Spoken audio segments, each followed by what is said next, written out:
আসসালামু আলাইকুম শিক্ষার্থী বন্ধুরা, আজকে আমরা শুরু করতেছি চলতি সম্পদ। চলতি সম্পদ মানে হলো যে সম্পদ অল্প সময়ের জন্য মানে সর্বোচ্চ 1 বছরের জন্য সুবিধা দিয়ে থাকে, সেগুলো হচ্ছে চলতি সম্পদ। সেই সম্পদের নাম দেওয়া আছে এখানে স্থায়ী বা দীর্ঘমেয়াদী সম্পদের পরিমাণ। 1 বছরের চাইতে বেশি সময় যদি কোনো সম্পদ ব্যবহার করা যায় বা সম্পদ থেকে সুবিধা পাওয়া যায়, সেই জিনিসগুলোই হবে স্থায়ী সম্পদ। যেমন আসবাবপত্র, অফিস সরঞ্জাম, কলকব্জা, এগুলো। হ্যাঁ, এবং মনে রাখবে পাশাপাশি যে কোনো অস্পর্শনীয় সম্পদ বা অদৃশ্যমান সম্পদ যেগুলো আছে সেইগুলো কিন্তু স্থায়ী সম্পদ হিসেবে গণ্য হবে, কারণ এগুলো কিন্তু দীর্ঘমেয়াদী সম্পদ, এগুলো অনেক বছর সুবিধা পাওয়া যায়। দীর্ঘমেয়াদী বিনিয়োগের যে নামগুলো আছে সেই নামগুলো মনে রাখবা। আমরা সম্পদগুলোকে আর্থিক বিনিয়োগে 4টা ক্যাটাগরিতে ভাগ করি। সেই 4টা ক্যাটাগরি মূলত এখানে অন্তর্ভুক্ত করা হয়। 4টা ক্যাটাগরি কি? চলতি সম্পদ, স্থায়ী সম্পদ, দীর্ঘমেয়াদী বিনিয়োগ এবং অলিক সম্পদ বা অসমন্বিত ব্যয়। বিনিয়োগ জিনিসটা কি? প্রতিষ্ঠানের অলস অর্থ সুদের আশায় নিজ ব্যবসায় ব্যতীত, সুদের আশায় নিজ ব্যবসায় ব্যতীত অন্য কোথায় খাটানো হলে সেটাকে মূলধন বলে। মানে তোমার ব্যবসায় যে টাকাগুলো কোনো কাজে লাগতেছে না, সেই টাকাগুলো যদি তুমি লাভের জন্য অন্য কোনো ব্যবসায় তুমি কোনো এটাকে বিনিয়োগ খাটাও, এটাকে বলা হবে ইনভেস্টমেন্ট বা বিনিয়োগ, যেটাকে দীর্ঘমেয়াদী বিনিয়োগ নামে অন্তর্ভুক্ত করা হবে। যেমন বললো কি শেয়ার ক্রয় করলে নিজের ব্যবসায় শেয়ার করা, সেটা কিন্তু বিনিয়োগ না, সেটা কিন্তু মালিকানা সত্ত্ব বাড়তেছে। তাহলে অন্যর ব্যবসায় যদি তুমি শেয়ার ক্রয় করো বা বন্ড ক্রয় করো, সেটাই হলো বিনিয়োগ। নিজের ব্যবসাটা ক্রয় করলে সেটা মালিকানা সত্ত্ব, সেটা বিনিয়োগ না। যেমন এগুলোর কতগুলো নাম আছে, শেয়ার, প্রাইস বন্ড, লগ্নি, এগুলো সব মনে রাখতে হবে। দেন অস্পর্শনীয় সম্পদ বা অদৃশ্যমান সম্পদ।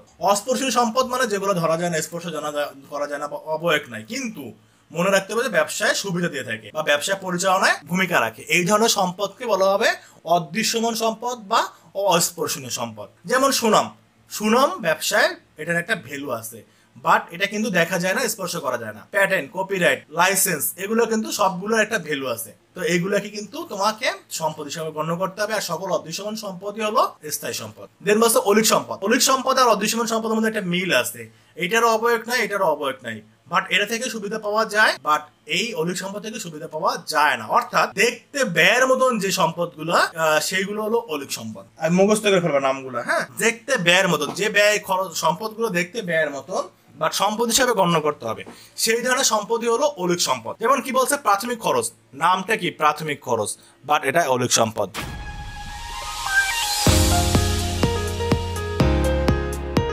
যে প্রাথমিক বিনিয়োগটা কি বলছিলাম, যে ব্যবসা যখন শুরু করার সময় অনেক রকম খরচ হয়, বা একটা ব্যবসা এক জায়গা থেকে অন্য জায়গায় স্থানান্তরের সময় অনেক রকম খরচ হয়, ওই খরচগুলোকে বলা হয় প্রাথমিক খরচ। বাট এগুলো খরচ না, এগুলো একটা সম্পদ মনে করতে হবে, যেটাকে বলা হয় অলিক সম্পদ।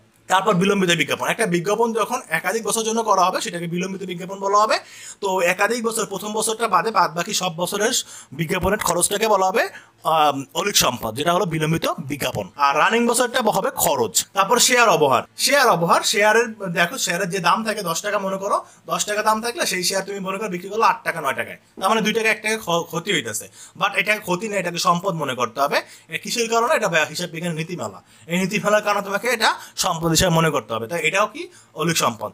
সেম ঋণপত্রের অবহারটাও, ঋণপত্র মানে বন্ডের অবহার, সেটাও একই কথা।